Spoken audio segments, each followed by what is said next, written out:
करीम की बारगाह की इबादत का ऐलान किया है कि जो मालिक करीम वाहदहू ला शरीक है, और उस रब करीम के होते हुए आप लोगों से डरते हैं। आप इंसानों के बारे में वहम का शिकार हैं। इतना कच्चा नजरिया मेरे रसूल पाक सल्लल्लाहु ताला अलैहि वसल्लम ने ना हमें इन चीजों से बाहर निकाला। अहले अरब का यह तरीका था कि वो कुछ वहमों का शिकार रहते थे। काबे का तवाफ करते थे तो कपड़े उतार के, कुर्बानी कर ली तो अब उसका गोश्त दीवारों के साथ मलेंगे, और हज करके आए तो आप दरवाजों से दाखिल नहीं होंगे, छतों से आएंगे। ये काम नहीं करें आप। वो जो ओहाम परस्ती है, खास किस्म की वहम का शिकार होना, वहम का, यानी बड़ी माजरत के साथ मुझे ये बात करनी पड़ेगी कि इतना काला जादू, हर तीसरे आदमी को काला जादू, हर तीसरे आदमी को। और खैर से वो जो बताने वाले वो भी बड़ा अनोखा अंदाज उन्होंने इख्तियार किया हुआ है। वो कहते तुझे जादू कर दिए किसी ने। किसने कहा क्या ये मुझे बताने का हुक्म नहीं, मुझे शरारत का हुक्म था, शरारत मैंने कर दी, अब तू घर जाके सोचता रहे। इसी तरह ढेरों किस्म के मलांग हमारे खाते पड़ गए, टल पहने हुए, और वो आ गए। वो लोगों को किस्मत का हाल बताते हैं। आपका तो मुझे नहीं पता, मैंने अपने देहातों में देखा है कि वो सोना भी डबल करते थे, बाद में पता चलता था सिंगल भी गायब हो जाता था। हंसे नहीं जी, ऊंचा नहीं हंसना चाहिए कभी भी, ये महफिल है हमारी, संजीदा माहौल है। मेरी बात पे आप तवज्जो करेंगे अजीज कि आप ओहाम परस्ती का शिकार ना हो, वरना आप और नबी पाक सल्लल्लाहु अलैहि वसल्लम ना जगह जगह हुजूर हमें ज़ौक़ देते, समझाते कि तुमने अपनी तवज्जो अल्लाह रसूल की जानिब रखनी है, तुमने उलझना नहीं, वरना आप कैसे मैदान में निकलेंगे। फौजी कह दे हमें काला जादू हो गया, हमसे जाया नहीं जाता, तो जंग होगी। कोई कह दे हम पर तो वो फलाने ने सेव करा दिया है तो हम दफ्तर नहीं जा सकते, तो कारोबार जिंदगी चलेगा। किन चक्करों में पड़ गए। जादू होता है, उसकी हकीकत से इनकार नहीं, लेकिन इतना कच्चा माहौल, इतनी कमजोर बात, ये अहले ईमान का शेवा नहीं है। आप मजबूत रहें। आरफ रूमी रहमतुल्लाह अलैह फरमाते, मैं कभी भी जिंदगी में कोई बात इसलिए नहीं की कि मजमा हंसे, और हंसना वैसे भी शरीयत में मुस्कुराना है, कह का लगा के तो रूटीन में भी हंसने से परहेज करनी चाहिए। वो कहते हैं एक बादशाह था तो उसका भी ज़हन बन गया था कि पता नहीं ये क्या हो जाता है। कुछ ये लोग ना हमारा वहम बढ़ाते हैं आजकल, जो तवीज धागे वाले लोग हैं ना, ये और इजाफा करते हैं उसके अंदर, और कहानियां बना के देते हैं, लोग और ज्यादा उलझ जाते हैं। बादशाह था तो वो शिकार करने जाता था, तो उसके ज़हन में ये ख्याल था कि अगर रास्ते में कोई बंदा मेरे मत्थे लग जाए तो मेरा शिकार ठीक नहीं होता। तो वो क्या करता, वो जब सफर के लिए निकलता तो लोगों से कहता सारे रास्ते खाली करा दो, मैंने शिकार के लिए जाना है। लोग रास्ते खाली करा देते। एक दिन एक आदमी बेचारा ने एक आंख से उसे नजर नहीं आता, वो कोई जंगल से लकड़ियां काट के आ रहा था, तो अचानक वो चढ़ गया। अजानें ज्यादा होती हो तो एक का जवाब देना जरूरी होता है, वो हम दे चुके हैं, इसलिए आप तवज्जो करें मेरी बात। तो वो बेचारा चढ़ गया लकड़हारा सड़क पे।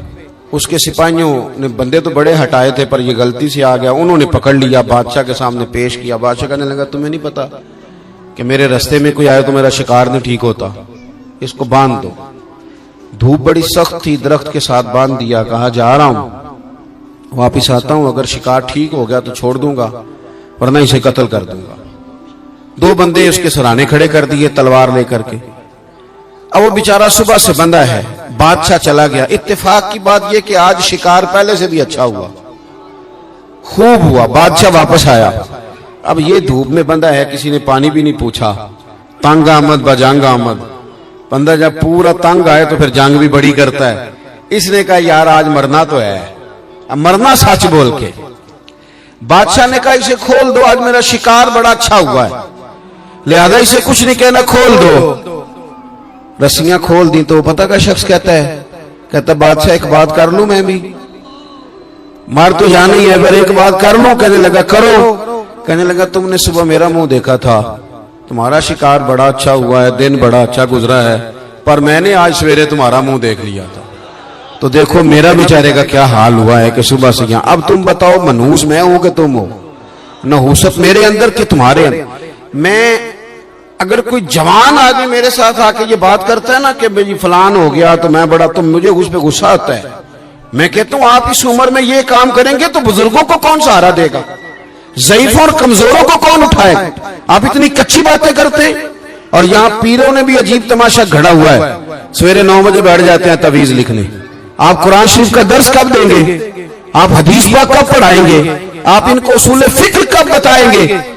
पीर सिर्फ दीन का नुमाइंदा होता है जिसने रब रसूल का दीन पढ़ना है और आगे पढ़ाना है, जिसने लोगों को वहां से दीन सीख के आगे सिखाना है। बाकी क्या माना है चीजों का?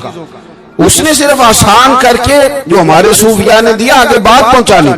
दीन सीखने सिखाने का नाम पीरी मुरीदी है, इसका कोई और माना है ही नहीं। सिरे से कहां से आ गई ये सारी चीजें? हदीस सुनिए, बुखारी में मौजूद है, मुस्लिम में मौजूद है। हजरत अबू हुरैरा रदी अल्लाह तआला अन्हु फरमाते हैं, नबी पाक अलैहिस्सलाम के साहिबजादे का विसाल हुजूर की गोद में हो गया। गोद में विसाल कर गए साहिबजादे। हुजूर को बड़ी तकलीफ हुई, आंखों से आंसू आए, सरकार रोए। सहाबा ने अर्ज की, हुजूर आप भी आंसू बहाते हैं? फरमाते हैं, मेरा बेटा क्या है, ये आंसू मोहब्बत की अलामत है, वरना मेरे दिल और जुबान पे वही है जिससे मेरा रब राजी होता है। इत्तेफाक की बात देखिए, इत्तेफाक की, कि उसी दिन जिस दिन सरकार के साहिबजादे का विसाल हुआ उसी दिन सूरज को ग्रहण भी हो गया। अब जोड़ने वाले बातें जोड़ देते हैं ना। कुछ लोगों ने बात जोड़ दी, कहने लगे देखा हुजूर के साहिबजादे का विसाल हुआ तो सूरज को भी ग्रहण हो गया, सूरज को भी ग्रहण हो गया। और मेरे दोस्तों सुनो, ये अकीदों की मजबूती कितना जरूरी काम है। अपने आप को फिक्री तौर पर मजबूत रखना कितना जरूरी है।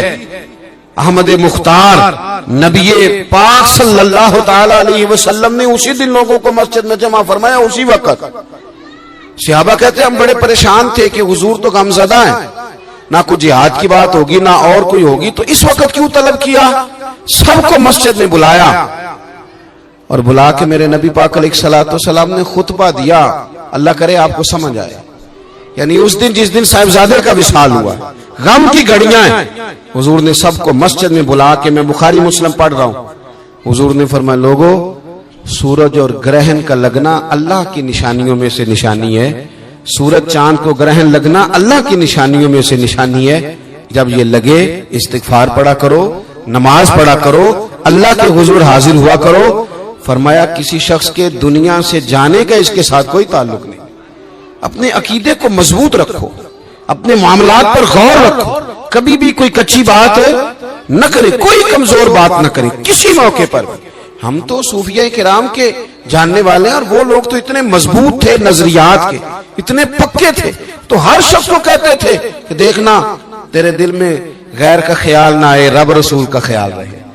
ये अल्लाह वालों का जो ख्याल होता है, ये चूंकि अल्लाह वाले हैं तो इसको हम गैर का ख्याल कहते ही नहीं।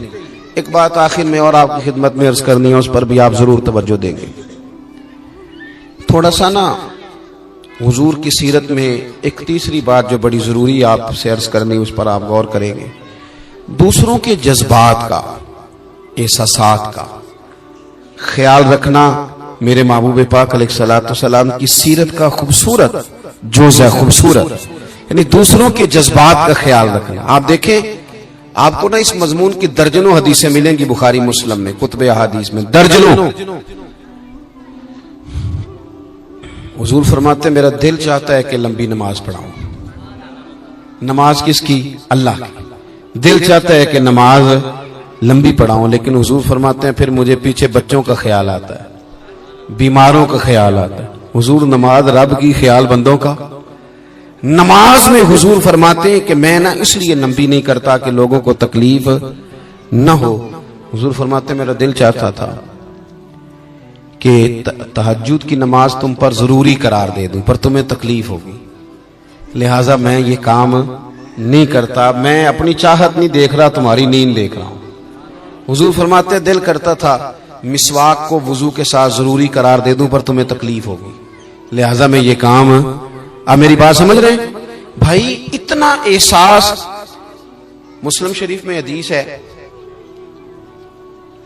सरवरे कायनात सल्लल्लाहु ताला अलैहि वसल्लम की खिदमत में अर्ज किया गया, हुजूर ये इमाम है, ये लंबी नमाज पढ़ाते हैं।